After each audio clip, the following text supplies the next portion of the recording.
अस्सलाम वालेकुम। आपको पता है कि हमने जो है 23वां सिपारा मुकम्मल किया है और हमेशा एक सिपारे के बाद हम हमेशा उसका एक रिव्यू लेते हैं और एक रिव्यू कि हमने उसमें क्या पढ़ा है, तो उसको जानना बहुत ज़रूरी होता है, अपने आप को रिमाइंड कराना कि हमने क्या चीज़ उस सिपारे में हमने क्या क्या, अल्लाह ताला ने हमें क्या क्या उसमें हुक्म दिया, क्या क्या हमें बताया, तो उसको एक रिव्यू करना लाजमी है।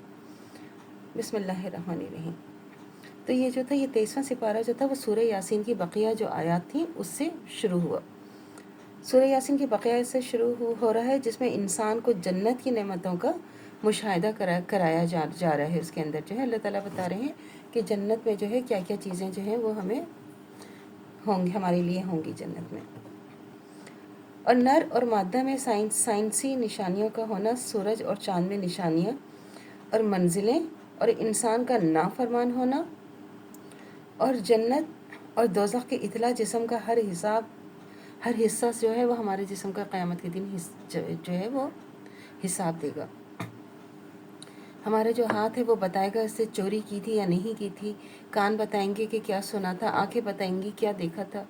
तो हमारा क़यामत के दिन हमारे एक एक जिस्म का जो हिस्सा है वो भी जो है वो हिसाब देगा, जिसमें झूठ इंसान बोल ही नहीं सकता।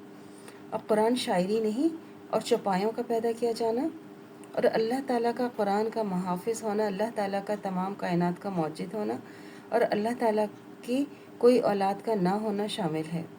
अब सबको पता है कुरान की हिफाजत का ज़िम्मा तो अल्लाह ताला ने ख़ुद लिया हुआ है। जो कुरान की हिफाजत है वो अल्लाह ताला जो है वो ख़ुद करेंगे।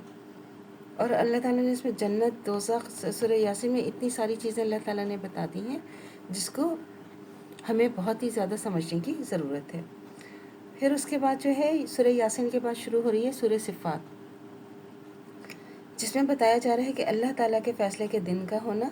फिर इब्राहीम अलैहिस्सलाम का बयान, हज़रत इस्माईल अलैहिस्सलाम, हज़रत मूसा अलैहिस्सलाम, हज़रत हारून अलैहिस्सलाम, हज़रत इलियास अलैहिस्सलाम और हज़रत लूत अलैहिस्सलाम और हज़रत यूनुस अलैहिस्सलाम के वाक़यात का बयान शामिल है। जो इतने सारे हमारे ये जो अंबिया कराम है, इनकी जो है थोड़ा थोड़ा सा अल्लाह ताला ने सब हमें बताया है कि जिस तरह हज़रत यूनुस अलैहिस्सलाम को किस तरह निगल लिया था, और हज़रत लूत अलैहिस्सलाम का वाक़या, फिर हज़रत इस्माईल अलैहिस्सलाम का, फिर हज़रत मूसा अलैहिस्सलाम का, ये सारी चीज़ें हमने इसमें बहुत तफसील से पढ़ी हैं इसके अंदर।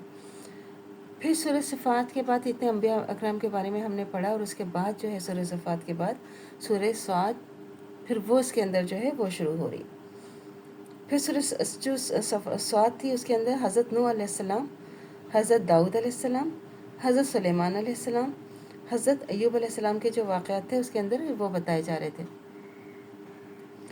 और फिर सूरह स्वाद के बाद ही जो है सूरह ज़ुमर जो है वो हमने उसमें शुरू की। उसमें क्या बताया जा रहा है कि बनी नूह इंसान की पैदाइश का होना, कुरान एक अच्छा कलाम है और इसमें एक साइंसी तहक़ीक़ाती मिसाली निशानियों का होना शामिल है।